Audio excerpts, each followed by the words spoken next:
السلام عليكم خوتي، تحياتي كل ابناء وطن الغالي من الشمال الى الجنوب ومن الشرق الغرب، بلا ما ننساو خوتنا اللي في الغربه. قبل ما نتكلموا على موضوع اليوم حبينا فقط نرجعوا على صوره اللي بصريح العباره يعني استفزتني واستفزت من كل العديد من الجماهير الجزائريه اللي شافت هذه الصوره في موقع فرنسي معروف. الصوره هذه يعني هما داروها على اساس باش يستهزئوا بنادي ريال مدريد. نادي ريال مدريد بدون الفار يشبه لمنتخب الوطني الجزائري. صورة فيها استفزاز، تهكم على ريال مدريد وفي نفس الوقت المنتخب الوطني الجزائري. صورة مؤسفة اللي ما تمنيتهاش بكل صراحة، وهذا تعكس المستوى الضعيف للمنتخب الوطني خاصة في السنوات الأخيرة في التجمعات الرسمية اللي من بينها كأس أفريقيا، وفي نفس الوقت الضحك على بعض الجماهير الجزائريه، نقول بعض والفئه اللي مازالت تامن بالفار والمؤامره والحكام وقاسامه والصحافه العار وكذا وكذا. عدنا وضحوكه يعني بكل صراحه، عدنا وضحوكه يعني والله شيء عيب والله غير عيب، شيء اسف.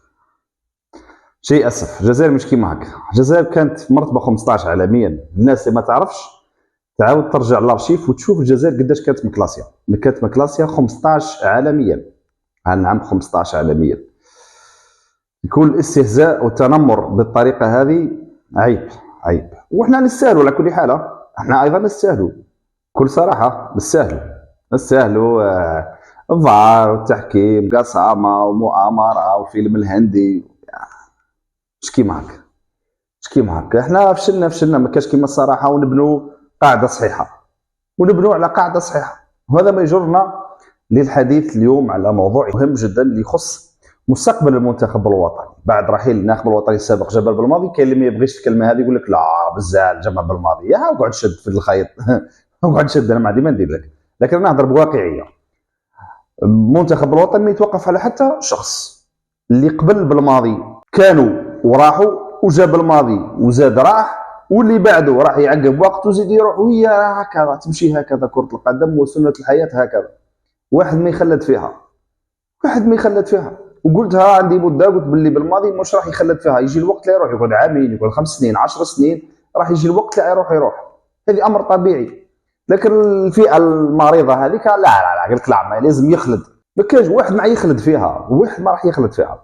الهدف وش هو بناء منتخب وطني قوي. تحديات كأس العالم، تصفيات مؤهله كأس العالم، ولو انه مجموعه بكل صراحه مجموعه ضعيفه وسهله.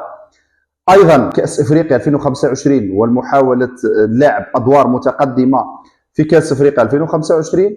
وايضا كأس العالم محاوله انه يكون تشريف للرايه الوطنيه وتكون مشاركه مشرفه للمنتخب الوطني في كأس العالم بالولايات المتحده الامريكيه، المكسيك وكندا. لكن قبل هذا المدرب الجديد، انا ما يهمنيش الاسماء بغض النظر انه كاين اسماء كثيره. يقال انه كاين اسمين اللي بقاو، بيتروفيتش وبيسيرو، ولو انه انا كنت نفضل وما زلت في رايي نفضل ايرفي رونار مع مساعدين يكونوا من الجزائر. قادر يكون بوقره، قادر يكون مطمور، قادر يكون زياني، باش حتى يجي الوقت اللي يروح المدرب الاجنبي يكون المدرب مساعد موجود، وخاصه يكون كفاءه وطنيه. اسماء عديده، لكن انا ما يهمنيش قلت لكم الاسم. يقال انه تم حصر الاسم بين بيتروفيتش وبيسيرو. بيسيرو درب بورتو، درب لشبونه، درب انديه برتغاليه، درب منتخب النيجيري.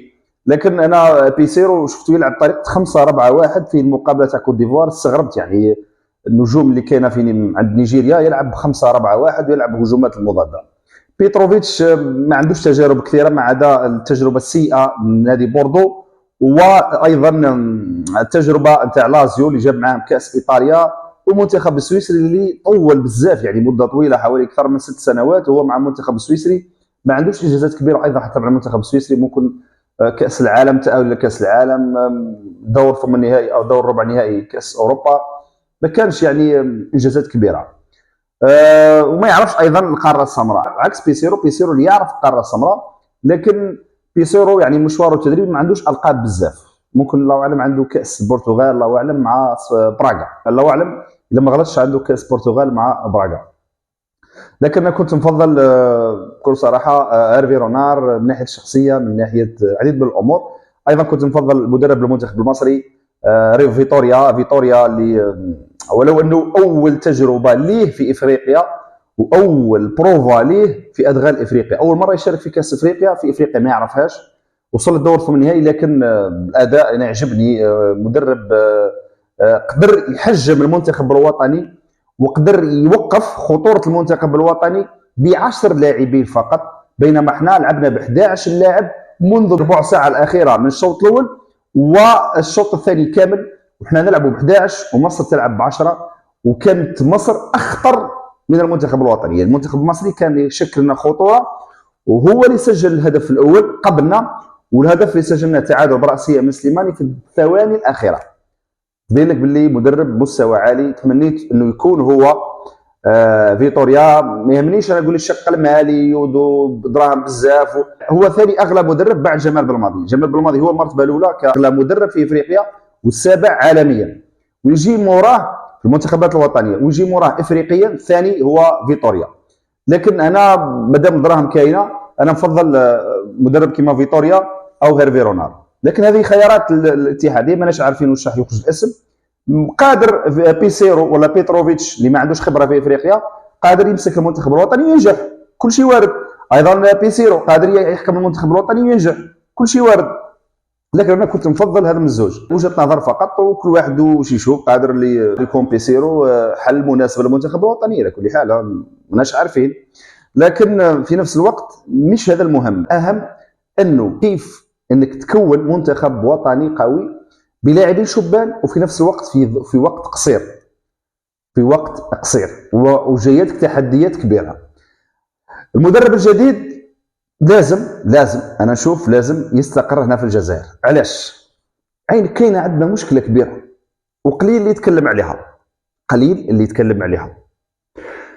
المشكله هذه هي مشكله عالميه، انا نشوفها مش غير في الجزائر، مشكله عالميه، لكن في الجزائر قليله، خاصه باللاعبين المحترفين في اوروبا. ما عندناش رقم 9 كلاسيكي محترف في اوروبا في المستوى العالي، ما عندناش. الحل وش هو؟ الحل في اللاعب المحلي اللي ضعيف التكوين، بطوله واد الكنيس، بطوله البيع والشراء، هذه كل متفاهمين فيها، بصح قادر تطلع حبه لما تكون كاينه عداله وانصاف والمدرب مش حقار، يقدر يطلع مليح على البطوله المحليه ويشوف.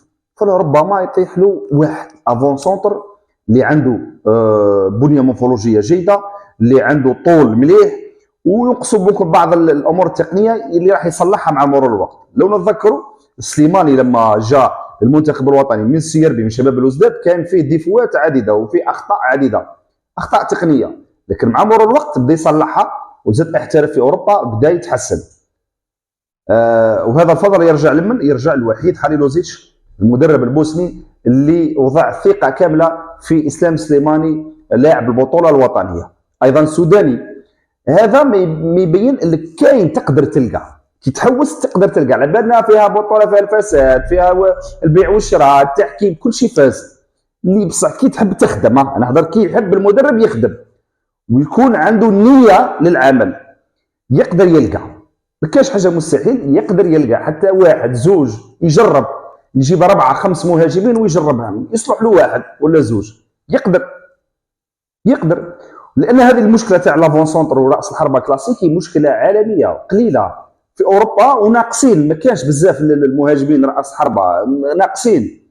المستوى العالي عندك هالاند، عندك يعني ابار هالاند، ليفاندوفسكي، كي قلال ما كانش بزاف يعني. لكن لما ما تلقاش الحل، انت ما عندكش راس حربه في اوروبا، ما عندكش لاعبين مغتربين، ما كانش بزاف. سليماني كبير في العمر، بونجاح في بطوله قطريه وايضا متقدم في السن. وش هو الحل؟